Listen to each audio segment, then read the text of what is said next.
আসসালামু আলাইকুম। প্রিয় সোনার বাংলার দেশবাসী, আপনারা কেমন আছেন? আশা করি আল্লাহর রহমতে ভালোই আছেন, সুস্থ আছেন। কিন্তু বর্তমান সময়ের প্রেক্ষাপটে কেউ অনেক ভালো আছেন, ফুরফুরে মেজাজে আছেন, খুশিতে আছেন, অর্থাৎ ঈদের খুশিতে। অপরদিকে অন্য যারা আওয়ামী লীগ এর সাপোর্ট করতেন, আওয়ামী লীগকে ভালোবাসতেন, সাবেক প্রধানমন্ত্রী শেখ হাসিনাকে যারা ভালোবাসতেন, তারা সব সময় আওয়ামী লীগ নিয়ে চলাফেরা করতেন। তারা আজ কষ্টে আছেন, দুঃখে আছেন, পেরেশানিতে আছেন। এই অবস্থায় কেউ ভালো আছি, কেউ ভালো নেই, কেউ বা দ্বিধাদ্বন্দ্বে আছি। বাংলাদেশের বর্তমান যে পরিস্থিতি, এই পরিস্থিতিতে একটা অরাজকতার সৃষ্টি হয়েছে যেদিন সাবেক প্রধানমন্ত্রী শেখ হাসিনা পদত্যাগ করেন এবং দেশ থেকে পালিয়ে যান।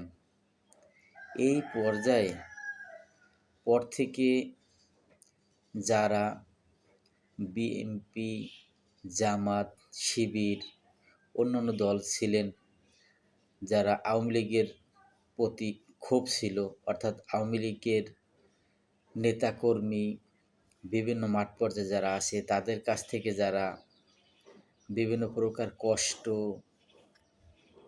অত্যাচার পেয়েছেন, তারা আজকে তাদের সেই কষ্টের প্রতিফলন হিসেবে, অর্থাৎ নিউটনের যে সূত্র আছে, তৃতীয় সূত্র, প্রত্যেক ক্রিয়ার সমান ও বিপরীত প্রতিক্রিয়া আছে। এই প্রতিক্রিয়ায় জন্য গ্রামে গঞ্জে, ওয়ার্ডে ওয়ার্ডে, ইউনিয়নে ইউনিয়নে, উপজেলায় উপজেলায়, জেলায় জেলায় মারামারি হানাহানি হচ্ছে, কারো জীবন যাচ্ছে, কেউ বা আহত হচ্ছেন। এই অবস্থায় আজকে এই দুদিন ধরে যে হানাহানি রক্তারক্তি হচ্ছে, মূল পর্যায়ে দেখেন যে আন্দোলন, এই আন্দোলনটি 47 সালের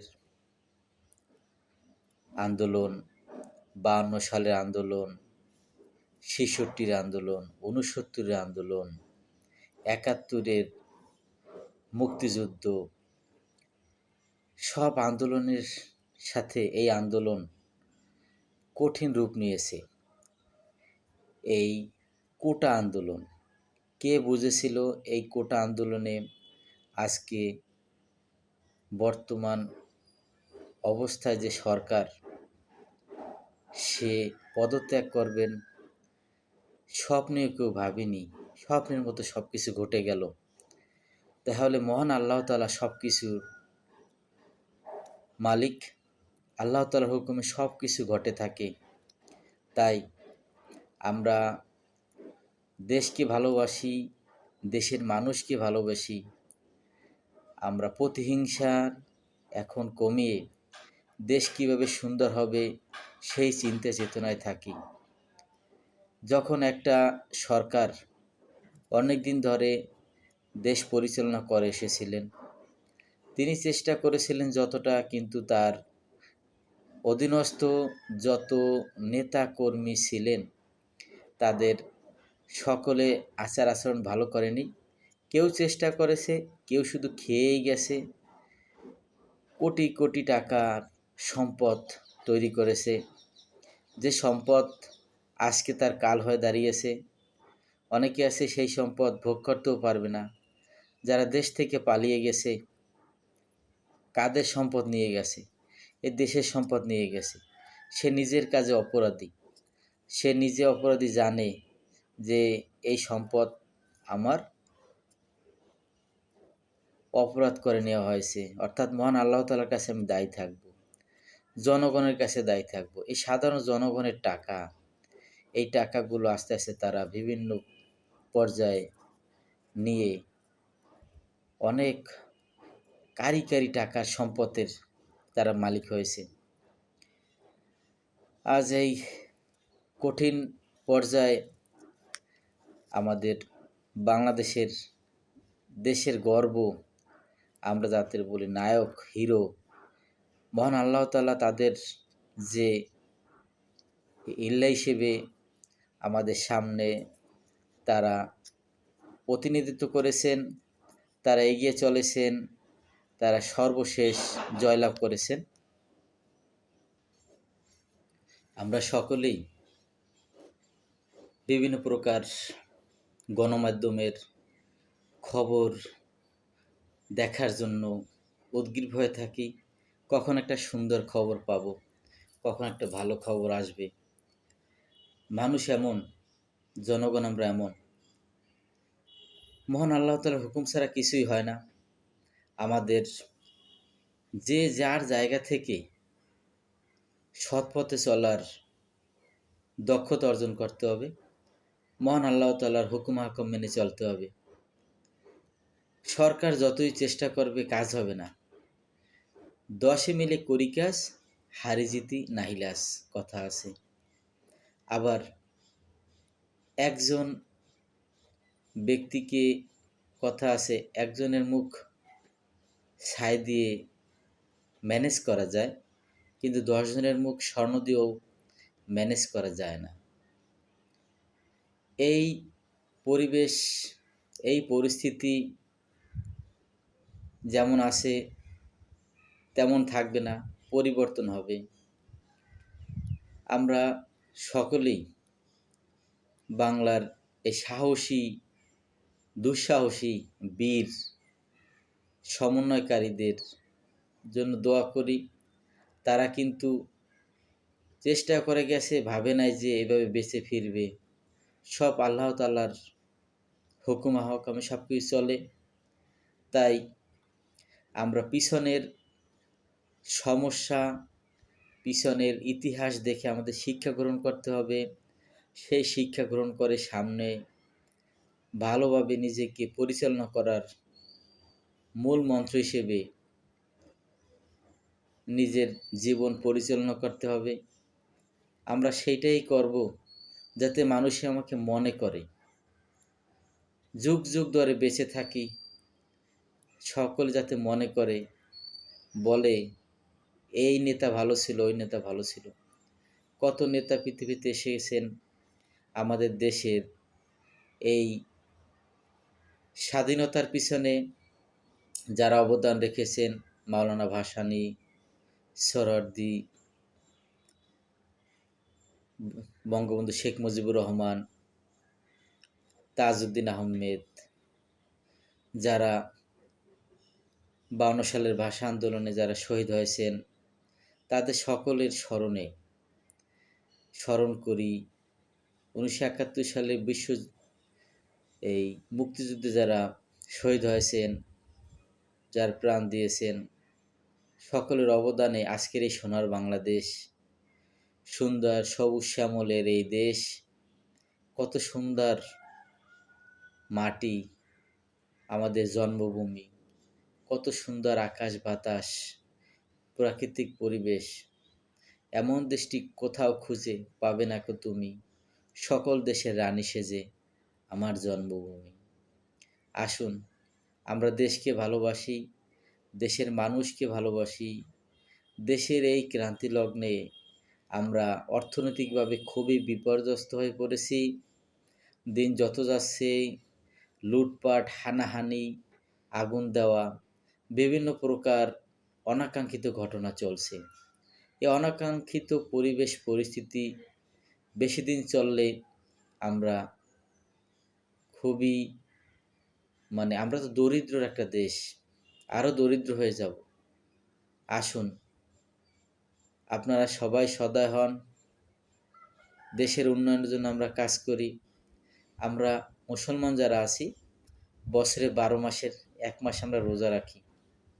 দেশের উন্নয়নের জন্য এমন যদি করতে হয় আমাদের, 2 মাস রোজা রাখি, 2 মাস কম খাই, আর 10 মাস খাই, বা 3 মাস কম খাই, আর 9 মাস খাই, তবু অর্থনৈতিক সচলতা অর্জন করি।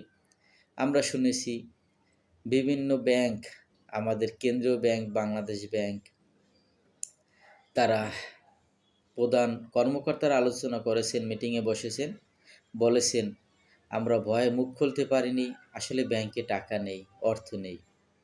গতকাল আমির হোসেন আমু তার ভবন থেকে 5 কোটি টাকা পাওয়া গেছে, আর 1 বস্তা টাকা পুড়ে গেছে। এরকম সকল নেতাকর্মী, যত নেতাকর্মী এরকম আছেন, যারা এই সম্পদ লুকিয়ে রেখেছেন, যারা এই সম্পদ ব্যাংক থেকে নিয়ে গেছেন, ব্যাংক আজ দেউলি হয়ে গেছে। আমাদের এশিয়া মহাদেশের পার্শ্ববর্তী দেশ, তারা ইতিহাস রেখে গেছে, শ্রীলঙ্কা, তারা যে দেউলিয়া হয়েছিল, আস্তে আস্তে তাদের দেশ গড়তে আছে। তারা দেশ গড়ার পিছনে শুধু নেতারা কাজ করে না, মন্ত্রীরা কাজ করে না, প্রধানমন্ত্রী কাজ করে না, সকলের সম্মিলিত প্রয়াস। 10 মিলে করি কাজ, হারে জিতে নাহিলে আস। আবারও সে একই কথা। আসুন আমরা সকলে মিলে দেশকে সুন্দর করি, সকলে চাষাবাদ করি, যার যে জায়গায় চেষ্টা আছে খাদ্যের উৎপাদন করি। দোয়া করি সকলে ভালো থাকবেন, সুস্থ থাকবেন। একটু এই মুহূর্তে আমার এই হাসি আসা কাম্য নয়। একটু হলেও আমি দেশের সেবায় আসি, ভালো কাজ করি, অন্যদের আমার এই ভালো কাজে উদ্বুদ্ধ করি, তাহলে আমরা একটি সুন্দর দেশ গড়তে পারব। তা না হলে দিন দিন দেশ আরও অধপতন ঘটবে। আসুন সকলে এক হই। আল্লাহ আমাদের শক্তি দিন, আমাদের সাহস দিন, আমাদের বুদ্ধি দিন।